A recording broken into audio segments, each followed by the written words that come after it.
Salut tout le monde, j'espère que vous allez bien et bienvenue dans cette nouvelle vidéo. Donc, ça fait aujourd'hui plus que 10 ans que je suis en trading. Ça a vraiment été, je dirais, le pilier de tout le succès que j'ai réussi à bâtir dans ces 10 dernières années. Et aujourd'hui, eh bien, je me suis dit que j'allais vous partager des principes qui sont à la base des principes de trading, mais qu'on peut également appliquer dans sa vie personnelle. Et vous allez voir qu'il y a énormément de liens qu'on peut faire entre ces deux points-là. Et j'ai eu cette réalisation l'autre jour quand je réfléchissais justement à comment mon trading m'a aidé à moi-même évoluer en tant que personne. Puis c'est là que j'ai trouvé en fait qu'il y a énormément de parallèles qu'on peut faire et je trouvais ça intéressant de vous partager tout ça aujourd'hui. Donc, comme d'habitude, guys, j'espère que vous êtes excités pour la vidéo. Si oui, mettez un like, assurez-vous d'être abonné à la chaîne et sans plus tarder, commençons directement. Donc, le premier principe important à comprendre en trading, mais qui peut également s'appliquer dans sa vie personnelle, c'est de se concentrer sur le processus en lui-même et non les résultats. Donc, quand je me suis lancé en trading, j'étais vraiment jeune, j'avais seulement 15 ans à l'époque, et l'une des croyances que j'avais qui plus tard s'est avérée fausse, c'est tout simplement le fait de vouloir à tout prix gagner un trade. C'est-à-dire que quand je prenais un trade, je me disais, OK, il faut que ce trade-là fonctionne, il faut vraiment que j'aille un gain là-dessus. Alors qu'en réalité, on le sait tous, le trading, on ne peut pas vraiment contrôler le résultat individuel d'un trade. Évidemment, si on est un trader rentable avec un système, avec des données mathématiques, eh bien, sur un grand échantillon de trades, donc des dizaines, des centaines de trades, là, évidemment, on peut en tirer une certaine rentabilité. Mais sur un seul trade individuellement parlant, eh bien, on ne peut pas savoir est-ce que ce trade-là va être un gain ou une perte.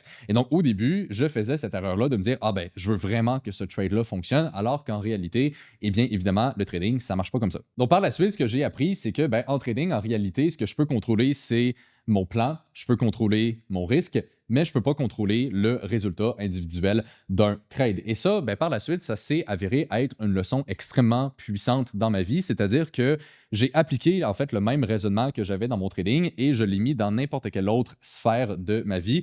Donc, au lieu de me concentrer sur le résultat et d'à tout prix vouloir forcer quelque chose, eh bien, je vais toujours me concentrer sur le processus, c'est-à-dire qu'est-ce que je dois faire réellement au quotidien? C'est quoi vraiment les actions que je dois mettre en place pour atteindre un objectif? Et ce point-là, il est extrêmement important parce que quand on y pense vraiment, on ne peut pas contrôler le résultat à proprement dit dans n'importe quel domaine. OK, le résultat, il y a toujours une certaine probabilité que ça fonctionne ou que ça ne fonctionne pas. La seule chose qu'on peut réellement contrôler à 100%, c'est les actions qu'on va mettre en place à tous les jours. C'est le processus qu'on va suivre, à quel point on travaille, à quel point on est discipliné, à quel point on organise nos journées d'avance et ainsi de suite. Donc, dans n'importe quel domaine, on ne peut jamais contrôler à 100% le résultat. Évidemment, on peut grandement l'influencer, mais donc, ce qu'on peut vraiment contrôler à 100%, c'est qu'est-ce que nous, on fait par rapport à ça. Et donc, cette première leçon m'a appris de toujours me concentrer sur réellement ce que je peux contrôler et de délaisser le reste. La deuxième leçon, c'est de toujours réfléchir par rapport au risk-reward. Donc, le risk-reward en trading, c'est tout simplement un ratio entre le risque et le reward, c'est-à-dire la récompense. OK? Donc, quand on prend un trade, on va toujours évaluer, qu'est-ce qu'on risque en prenant ce trade? Donc, c'est quoi la perte que je peux avoir? Et évidemment, c'est quoi le gain potentiel? Donc, si le trade fonctionne et atteint, par exemple, l'objectif que j'ai, qu'est-ce que je peux gagner? Donc, on va tout le temps évaluer ces deux aspects-là. Et qu'est-ce qu'on veut avoir en trading? C'est un risk-reward qui est positif, c'est-à-dire qu'on veut prendre un petit risque et potentiellement gagner beaucoup plus. Donc, par exemple, si on veut risquer 1000 $ sur un trade, normalement, on voudrait que si on a raison sur ce trade-là, on va gagner 1500, 2000, 3000 $. Donc, évidemment, on veut toujours gagner plus que ce qu'on va réellement risquer. Et donc, ça, c'est une leçon qui s'applique évidemment en trading, mais que dans n'importe quoi d'autre, on peut appliquer exactement le même état d'esprit. Et donc, essentiellement, l'idée, c'est que peu importe la décision que je vais prendre, que ce soit dans mes business, que ce soit dans ma vie personnelle, je vais toujours prendre le temps d'évaluer ces deux côtés. C'est quoi le risque que je prends? C'est quoi réellement qui peut arriver de négatif? Est-ce que ce risque-là a une forte probabilité d'arriver? Et c'est quoi la gravité? C'est-à-dire, est-ce que c'est quelque chose qui serait vraiment négatif ou est-ce que finalement, c'est pas un gros risque en soi? Donc, je vais tout le temps évaluer ce côté-là. Je vais aussi évaluer l'autre côté. Donc, c'est quoi le gain potentiel de ma décision et surtout, c'est quoi la probabilité que ça l'arrive? Ça, c'est très important. On veut tout le temps ajuster ces deux côtés-là selon les probabilités. Et donc, c'est ça qui va vraiment nous donner une vision complète de c'est quoi notre risque et c'est quoi le gain potentiel. Et donc, à chaque fois que je viens pour prendre une décision importante, eh bien, je vais vraiment prendre le temps d'évaluer ces deux aspects-là. Et si j'ai un risk to reward qui est favorable, eh bien, je vais prendre la décision. Sinon, je ne le ferai pas. Et concrètement, c'est pas mal aussi simple que ça. Et donc ça, eh bien, vous pouvez l'appliquer dans n'importe quoi. Par exemple, si quelqu'un veut se lancer en trading et qui se dit, est-ce que je le fais, est-ce que je ne le fais pas?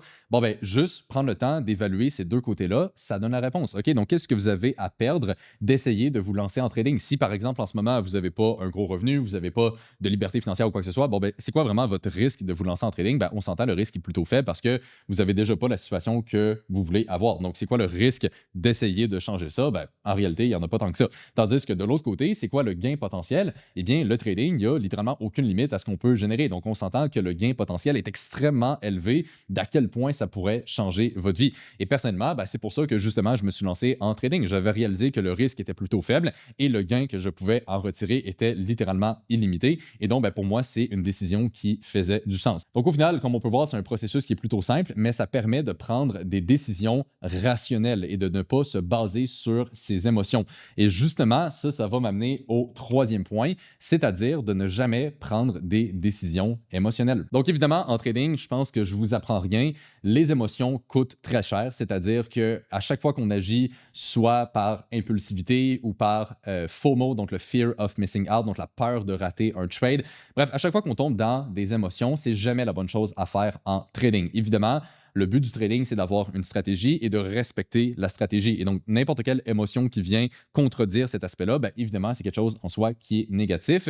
Et je me suis rendu compte assez rapidement dans ma vie que c'est la même chose dans n'importe quel domaine. Si on prend des décisions juste basé sur l'émotion, sans réellement prendre le temps d'évaluer de façon logique qu'est-ce qui est le plus intéressant, eh bien, on se retrouve dans des situations qu'on ne veut pas être. Donc, les émotions, évidemment, on ne peut pas les supprimer parce qu'au final, on est des êtres humains, on a des émotions, c'est normal, mais on peut apprendre à les contrôler. Et ça, c'est justement ce que le trading m'a appris, c'est-à-dire de tout le temps contrôler mes émotions, de jamais réagir sur le moment présent. OK? Donc, de tout le temps, prendre un pas de recul, puis juste arriver à évaluer qu'est-ce qui se passe dans ma vie et qu'est-ce que je peux faire par rapport à ça.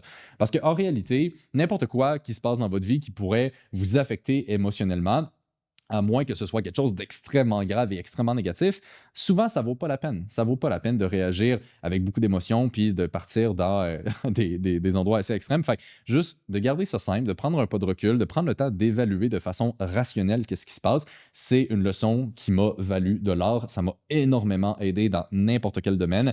Évidemment, en trading, c'est primordial, mais j'irais jusqu'à dire que c'est autant primordial dans n'importe quel autre aspect. L'une des choses qui m'aide à être rentable en trading et surtout d'avoir une belle constance sur du long terme, c'est de toujours planifier d'avance. C'est-à-dire que, par exemple, avant même que ma semaine de trading commence, eh bien, je vais prendre le temps de regarder les marchés. Donc, regarder qu'est-ce qui s'est passé la semaine d'avant, où est-ce qu'on est rendu dans le contexte, c'est quoi les prochaines opportunités, qu'est-ce qui pourrait m'intéresser, qu'est-ce qui peut arriver dans la semaine qui s'en vient. Bref, je vais toujours planifier d'avance. À chaque fois que je prends un trade, c'est que je l'ai vu venir d'avance. J'avais déjà une idée qui, par la suite, s'est concrétisée. Donc, en trading, je vais toujours 100% planifier d'avance qu'est-ce que je vais faire. Et encore une fois, donc, c'est la même chose dans n'importe quel autre domaine. C'est-à-dire que je vais toujours planifier mes journées, mes semaines d'avance. Donc, je vais tout le temps avoir un horaire, savoir exactement sur quoi je vais travailler et pourquoi je vais travailler là-dessus. Toute ma vie est extrêmement organisée. J'ai mis beaucoup l'attention là-dessus dans les dernières années pour devenir une personne qui est très organisée parce qu'à la base, je n'étais pas naturellement, si on veut, comme ça, mais j'ai beaucoup travaillé sur moi-même pour justement atteindre un niveau d'organisation que je pense très peu de personnes ont dans leur quotidien. Et quand j'arrive justement à bien structurer toute ma vie, eh bien, ça me permet d'être beaucoup plus efficace et c'est vraiment un point qui a fait une grosse différence pour moi. La cinquième leçon que le trading m'a appris, c'est de tout simplement accepter les périodes où ça va moins bien. Donc, en trading, on appelle ça typiquement un drawdown, c'est-à-dire que quand on va avoir plusieurs pertes de suite, eh bien, on peut commencer à baisser un peu dans, par exemple, notre capital de trading. C'est quelque chose qui arrive une fois de temps en temps à n'importe quel trader et c'est normal. Le trading, à la base, c'est des probabilités. Et même si on a un très bon taux de succès sur ces trades, eh bien, mathématiquement parlant, sur des centaines et des milliers de trades, eh bien, c'est normal qu'on ait peut-être une, deux, trois, quatre pertes de suite. C'est pas impossible.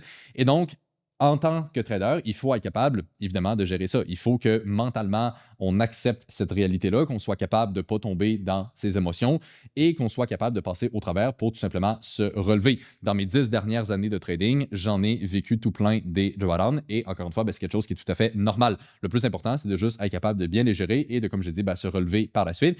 Et les drawdowns, en réalité, ben, c'est aussi comme ça que la vie va évoluer. C'est-à-dire que dans n'importe quel domaine et à n'importe quel moment de notre vie, on peut vivre des périodes qui sont plus difficiles et le travail qu'on doit faire, ben, c'est de tout simplement arriver à remonter la pente et se redresser. Donc au final, l'évolution d'un compte de trading avec des hauts et des bas, c'est à peu près la même chose que l'évolution de la vie en elle-même. Et donc je pense que le fait d'avoir développé un peu une aisance, si on veut, à perdre en trading et d'être habitué à cette réalité, eh bien ça fait que n'importe quel autre événement de difficile que j'ai vécu dans ma vie, ben, ça m'a aidé à mieux gérer, à passer au travers de ça parce que, ben, en soi, j'étais déjà un peu, on va dire, habitué à avoir des pertes. Et c'est une mentalité que, à la base, j'ai développée à cause de mon trading, mais qui par la suite m'a vraiment aidé à juste ben, passer au travers, comme je disais, des épreuves difficiles. Puis au final, je pense que c'est l'une des compétences les plus importantes qu'un humain peut développer dans sa vie. La sixième leçon, c'est l'importance de protéger son énergie. L'une des philosophies que j'utilise dans mon trading qui m'a aidé à être rentable, c'est le fait d'être extrêmement